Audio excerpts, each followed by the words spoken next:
जय श्री कृष्ण। वैशाख मास का पावन महीना चल रहा है और अब समाप्त होने ही वाला है। आप सब वैशाख मास का स्नान पुण्य कर रहे होंगे और कुछ बहनें किसी कारणवश अगर वैशाख मास का स्नान नहीं कर पाए हैं तो आप परेशान मत होइए। आपको पूरे वैशाख मास का स्नान और महात्म का फल मिलेगा अंतिम 5 दिनों में। वैशाख मास के अंतिम 5 दिन शुरू होने वाले हैं और ये इतने महत्वपूर्ण हैं कि आप इनका स्नान दान करके पूरे वैशाख मास का फल प्राप्त कर सकते हैं। इन 5 दिनों को पंच विशक भी कहा जाता है। अगर आप लास्ट के 5 दिनों में विधि विधान से पूरे स्नान दान महात्म को सुनेंगे तो आपको पूरे वैशाख मास का फल मिलेगा। इन 5 दिनों में पूरे वैशाख मास के महात्म को फल दे सकते हैं। ये अंतिम 5 दिन इन वीडियो में हम जानेंगे कि वो 5 दिन कब शुरू हैं और पूजा पाठ विधि सब इस वीडियो में मिलेगा। अतः आपसे निवेदन है कि वीडियो को आप पूरा देखिए। अगर आप बीच में स्किप कर देंगे या छोड़ कर देखेंगे तो कुछ जानकारी आपसे मिस हो जाएगी और फिर आपको पूरी पूजा पाठ विधि का नहीं पता चलेगा। और आप इसको चैनल को अगर आप पहली बार आए हैं तो सब्सक्राइब करिए ताकि आपको सही जानकारी मिल सके और समय से आपको हर व्रत त्योहार की जानकारी मिल सके। आइए हम जानते हैं पहले वैशाख मास के महत्व के बारे में, क्योंकि जब तक हमें वैशाख मास का महत्व नहीं पता होगा तो हम इस सब के 5 दिनों का जो फल है उसको नहीं जान पाएंगे। महत्व वैशाख महीने का। वैशाख के अंतिम जो 5 दिन होते हैं उनकी कीमत को हम पहचान पाएंगे। वैशाख मास सबसे सर्वोत्तम मास है। भगवान श्री हरि को सबसे प्रिय मास है ये। इसको माधव मास भी कहते हैं। शास्त्रों में बताया गया है कि वैशाख मास इतना महत्वपूर्ण है कि अगर हमारी 7 पीढ़ियों में से एक पीढ़ी भी सही से वैशाख मास का स्नान ध्यान दान कर ले और महात्म को पढ़ ले तो 7 पीढ़ियों भी किसी भी कारणवश अगर उनको मुक्ति नहीं मिली है तो वो मुक्ति मिल जाती है और नरक से उनको मुक्त हो जाते हैं। वो इतना अधिक फल है। सतयुग द्वापर युग और त्रेता युग में जब लोग वैशाख मास का स्नान और महात्म सुनने लगे तो यमलोक जाने की बजाय सब भगवान विष्णु हरि के धाम को जाने लगे और यमलोक बिल्कुल खाली हो गया। एक दिन यमराज ने भगवान श्री हरि से कहा, हे प्रभु, ऐसे तो यमलोक खाली हो जाएगा और यमलोक खतरे में पड़ जाएगा, उससे की कोई का स्थान ही नहीं रहेगा। तो ऐसी यमराज की विनती सुनने के बाद भगवान विष्णु ने तब उन्हें बोला कि जैसे जैसे कलयुग आएगा व्यक्ति वैशाख मास का स्नान दान कम करने लगेगा और महात्म भी नहीं सुनेंगे। कलयुग में लोग इनकी महिमा भूलने लगेंगे और इसकी महिमा लुप्त हो जाएगी और इसलिए वो यमलोक को भी ये जानने लगेंगे।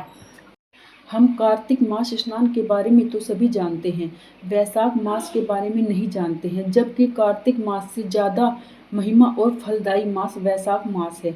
वैशाख मास का फल कार्तिक मास से 1000 गुना ज़्यादा माना गया है। ऐसा शास्त्रों में लिखा हुआ है। आप मतलब ये आपको शास्त्रों के अनुसार ही सारी जानकारी दी जा रही है। तो आप अपने हाथों से ये मौका बिल्कुल भी ना जाने दें अंतिम 5 दिनों का। आइए अब जानते हैं 5 दिन में मतलब आपको कैसे ये शुरू होंगे और कब शुरू होंगे और इनमें आपको क्या क्या करना है।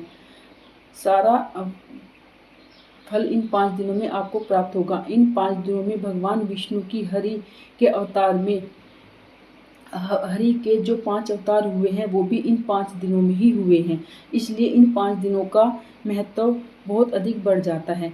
ये अंतिम 5 दिन एकादशी से लेकर पूर्णिमा तक होते हैं। वैशाख मास की जो मोहिनी एकादशी होती है, वर्तनी एकादशी नहीं, जो मोहिनी एकादशी होती है उससे शुरू होकर और बुध पूर्णिमा तक ये 5 दिन होते हैं और भगवान के इन 3 अवतार इन्हीं 5 दिनों में हुए हैं। आइए जानते हैं इन 5 दिनों में कौन क्या क्या होता है।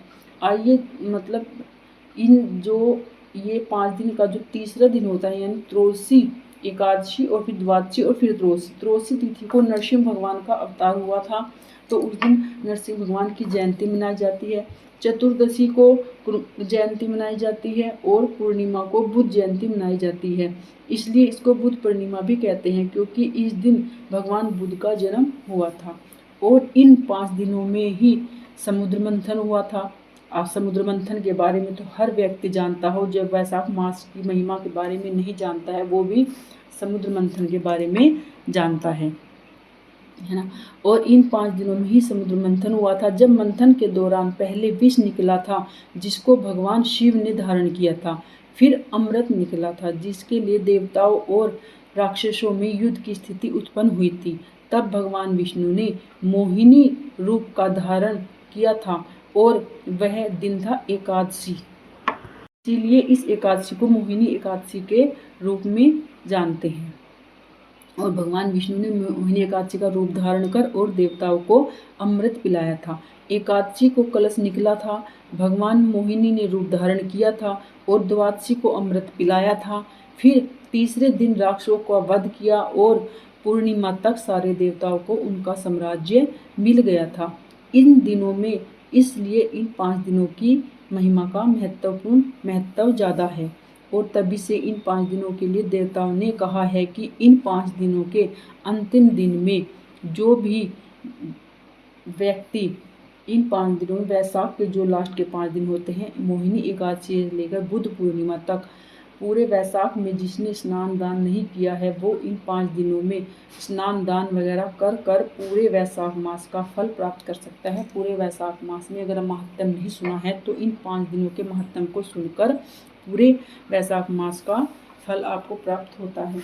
अब वैशाख मास के बारे में तो बता दिया 5 दिन। अब आप सोचेंगे कि बस 5 दिनों में स्नान दान करना है, लेकिन इसकी भी एक विधि है, मतलब इसमें क्या क्या काम करना है, आइए जानते हैं। 5 दिनों में जो सबसे पहला कार्य होता है वो होता है यमराज को 1 लोटा जल देना। अब आप सोचेंगे यमराज को 1 लोटा जल अर्पण क्यों करना है, क्योंकि जब भगवान विष्णु हरि से यमराज जी ने ना की थी कि वैशाख मास के स्नान दान करने से सब व्यक्ति आपके धाम में जाने लगे हैं, तो तब भगवान विष्णु ने यमराज जी को वरदान दिया कि वैशाख मास में जो आपको 1 लोटा जल देगा उसी को ही वैशाख मास का पूरा फल मिलेगा, वरना उन्हें चाहे स्नान दान कुछ भी कर ले वैशाख मास का पूरा फल नहीं मिलेगा। तो आप ये जो यम को 1 लोटा जल है वो कैसे देंगे।